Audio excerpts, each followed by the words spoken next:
What's good, YouTube? It's your boy Popular J back with another reaction video. Yes guys, I'm back with another video. Seems like you guys liked the previous one. The best friend, he did drop a video. It's called 3 Scary True Sneaking Out Horror Stories. Pretty much people that sneaked out and they live to tell the tale. Oh my god, so creepy. Let me know if you guys actually sneaked out, because no lie, I did when I was like younger. Oh my god, I'm sorry mom and dad. Listen guys, I'm a good person. Sometimes, you know, gotta bend the rules a little bit. Yeah, I have sneaked out like a couple times, but anyways, we're not talking about me here, we're talking about the video. Anyways, let me know if you guys have sneaked out. Like the video, comment below if you guys have sneaked out, and did anything crazy happen? Like, where did you go? Who did you went with? What time did you come back? How did you sneak out? How did you sneak back in? Was it through the front door, the back door, your window, your parents' room, the window? Let me know, because I'm interested to know. We're gonna get started with this video, and before I begin, make sure you guys like, comment below, and subscribe. Especially if you're new, subscribe and click that bell so you can stay updated.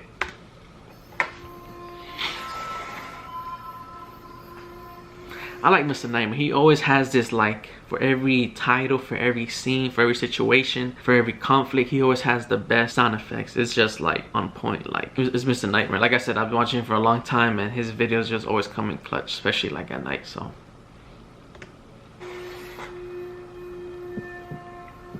you hear that? Boom, boom, boom, boom. My aunt and uncle live in Fort Myers, Florida. Shout out Florida. We visit them for a weekend just to see them and escape the cold.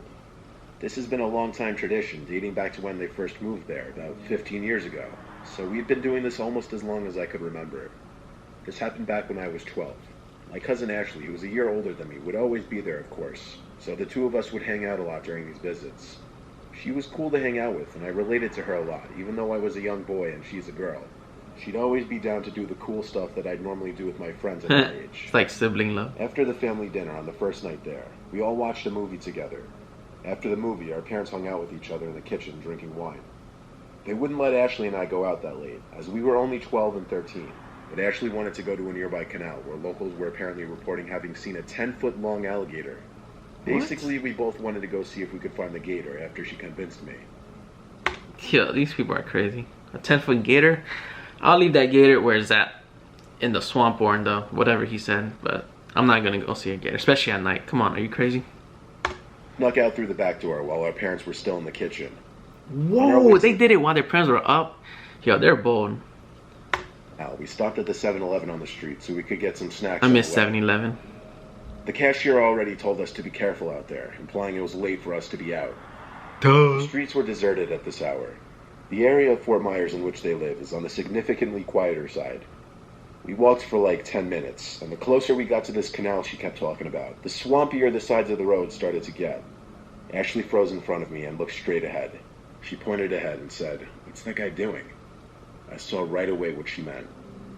At the far end of the street, there was the silhouette of this man, just standing completely still on the sidewalk. Silhouette challenge. You guys remember that? Oh man. Oh no. Oh no, no, no, no, no. Oh man, that's scary. Seeing a silhouette. Yo, turn your ass back around and go home. If he was walking or perhaps looking down at something in his hands, it would have been different. But him just standing still doing nothing, apparently looking off straight ahead, it just sent shivers down both our spines. Ashley said this was the only way to get to the canal, unless we cut through people's yards or gross sewage type water.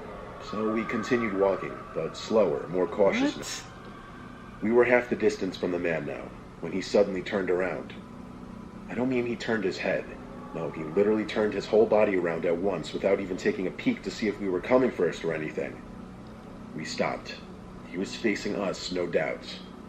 There was a bit of a standoff for a few seconds before he lifted his arm and started waving at us. It wasn't a normal, gentle wave of a hand. No, he was waving his whole arm. It soon transitioned into him making a come here motion with his arm. Oh, like this? Ashley and I looked at each other, then started running away down the street, back the way we came. They should have been done that. We got winded pretty quickly and stopped to catch our breath in front of some small yellow house. We sat on the grass of the property for a second, just gathering our thoughts. Ashley told me there are a lot of weird people that live down there, especially in the area we were just walking. Now I understood why her parents didn't want her out this late alone. We got up after a couple minutes and started walking back to her house when we saw him again. That guy was at the end of the street, not moving once again. He was as still as he was before. His same exaggeratedly stiff, arms flatted side posture. He was directly under a streetlight this time, so we could see his features. He was like 40. His hair seemed to be slightly slicked back. His nose seemed to be fucked up, like it was bent to the side. He was smiling too. Oh, hell no. He wasn't showing teeth though, it was a closed-mouthed smile. He once again started waving at us. And I still don't know why. I actually got up and waved back at him. Oh my God. As she did this, he stopped waving and his smile disappeared. It was only a few seconds later that he erupted into a full-on sprint towards us. I actually started screaming and running. I got up off the ground and ran as fast as I could after her. I was in pure shock. I think that's why I couldn't get a scream out. That and it would take extra breath that I didn't have. We ran through people's yards, hopped over fences, and ran down different streets until we finally made it back to her house. The back door was locked now, so unfortunately we had to knock on the door, exposing us. Trying to avoid getting in trouble, we simply said we ran to 7-Eleven to get snacks. While Ashley's parents were more upset than mine, they let us off with just a slap on the wrist, telling us not to go out again at that hour. That man's face, lit up under that streetlight, still terrifies me to this day, 10 years later. Damn, I bet, like, yo, over here going out at night, God knows who's out there. And it's like, yo, they folded, like, they didn't think about, like, having a key or, I don't know. It's not so hard talking to your parents, be like, oh, can I go here, can I go there? But if they say no, then, you know, I don't know, growing up with strict parents is, like, different. But, oh, man, that's crazy. And they ain't take no weapons with them. Like, what, you're out on an adventure at night and, like, doing all this, like, stuff without equipment. I don't know.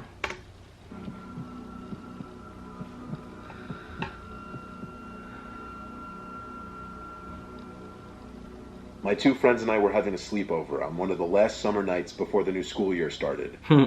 We didn't want to end it on a dull note, so we decided later that night that we would sneak out and walk about a mile to our local high school.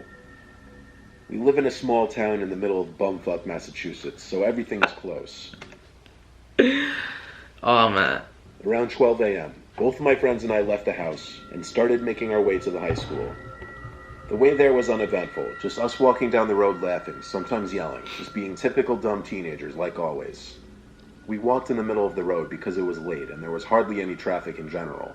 It took about 20 minutes to make it to the high school, where all we did was lay on the turf field, look up at the stars, and talk about the summer, as well as other stupid shit that made us laugh.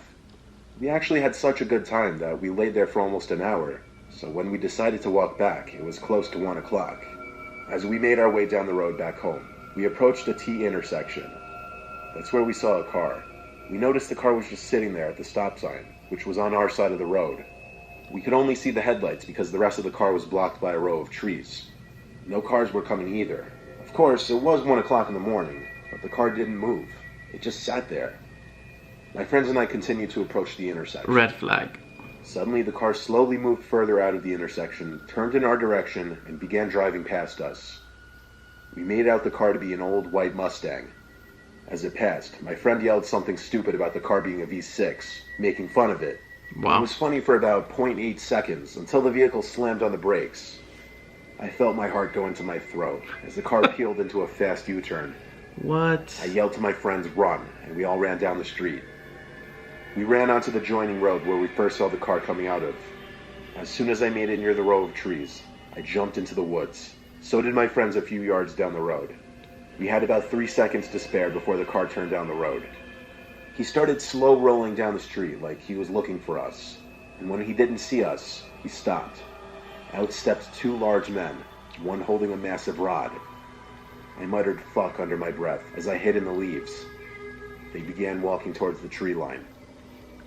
Damn, hell no. He had a rod and was like, fuck. Well, he didn't say it, like, he was like, fuck. Oh my god, yeah, these kids are like bold. I covered my mouth to conceal my breathing. My heart was beating so fast and hard, I felt like they would hear it too. The driver, who had a big metal rod in his hand, yelled threats at us into the woods. He continued looking into the woods, along with his buddy. I could feel their eyes pass me over and over again.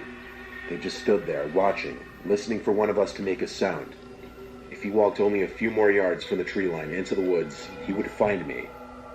His buddy said, "Fuck it, let's go," as he started walking back to the passenger side of the car. I bet they were relieved. Out, he said.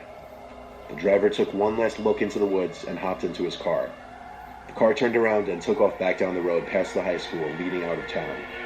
I stayed in the woods for another couple of minutes, waiting to see if the car would come back, which it didn't. I stepped out, along with my friends further down the road, and we all ran all the way home. We made it back and tried to enjoy the rest of our night. We tried to laugh about it later, but deep down, we knew how scary that was. We thought it was just another crazy experience, until 2 days later, when we found out through some local friends of ours that a white Mustang was stolen and involved in a robbery from the next town over, the same night we were chased. I could only imagine what would have happened if those two men decided to walk further into the woods. Oh man, that's crazy. It was part of a robbery. Damn. When I was 16, I had a curfew. I wasn't allowed out past 12 on the weekends. My friend Jose was lucky enough to not have a curfew. It was a Saturday in 2013. My parents were asleep. Jose wanted to go explore some abandoned hospital across town, so I snuck out of my room very quietly and tiptoed down the stairs. I exited through the back door and grabbed my bike from the shed, then I left on my way to Jose's house. From there, I met him and we rode across town. It took about 10 minutes. I followed him the whole way, until we ended up at this fenced-off property. Inside of the perimeter was this red flag, duh. Tall brick building. It didn't look that old. It was once an active hospital. A brick building doesn't look that old. Make it make sense. Years ago. The town just never bothered to tear it down. We parked our bikes in a big bush out of sight. I hate when they do that. They leave like abandoned buildings just there, like break it down, rebuild another building, have jobs. But you know how cities and states people are, so. Next step was hopping the fence, which was easy. The third step was finding a way into the building. We scanned the perimeter by walking around the building, until we found a basement level window that was already broken open.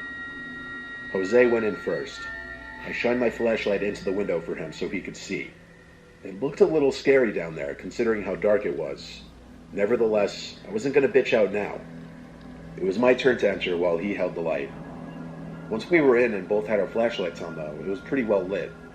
There wasn't much in this basement level we entered into. It seemed to be mostly for storage and boiler type rooms.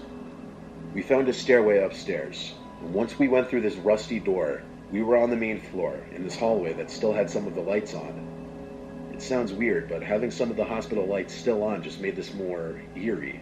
Like we were a little more worried about running into someone. Bro. It's not like the whole place was lit up.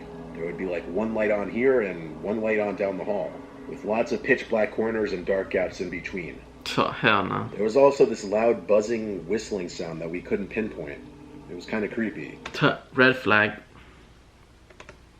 We started exploring by taking a look into each little room. Most of the expensive stuff seemed to be cleared out, like the beds and equipment. The place was kind of clean for an abandoned building, though. It seemed not many people explored it. That or just previous people didn't trash it. Though there were some holes in the walls, and some things thrown on the floor. There's some holes in this house. There's some holes in this house. As expected. There was one room with the door closed. We tried opening it, but it was locked. Red flag. Extremely weird, considering every other door was opened. Jose had a good point, though.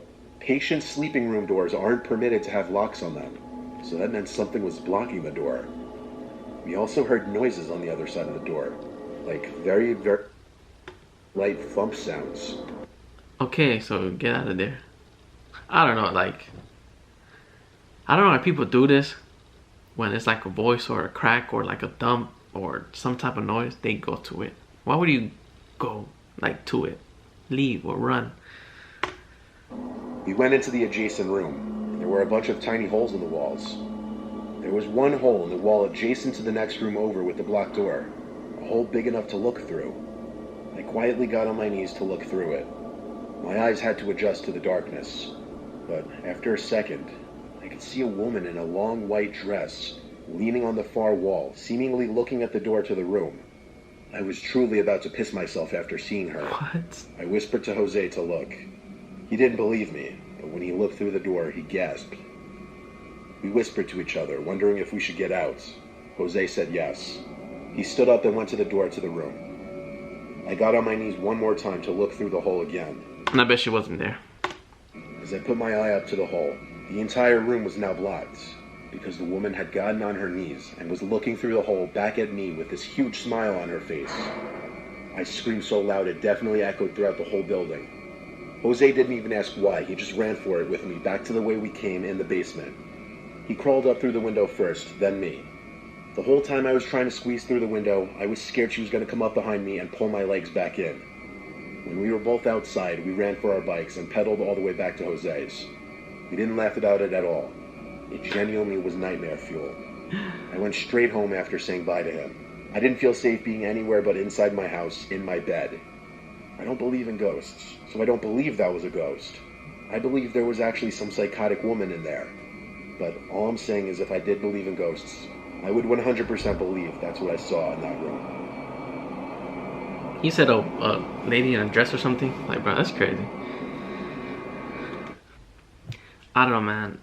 The type of stuff that people do, going to like abandoned hospitals, abandoned buildings, this, that, and the third, getting chased by a car after a robbery, seeing a man as a silhouette in the neighborhood running back home.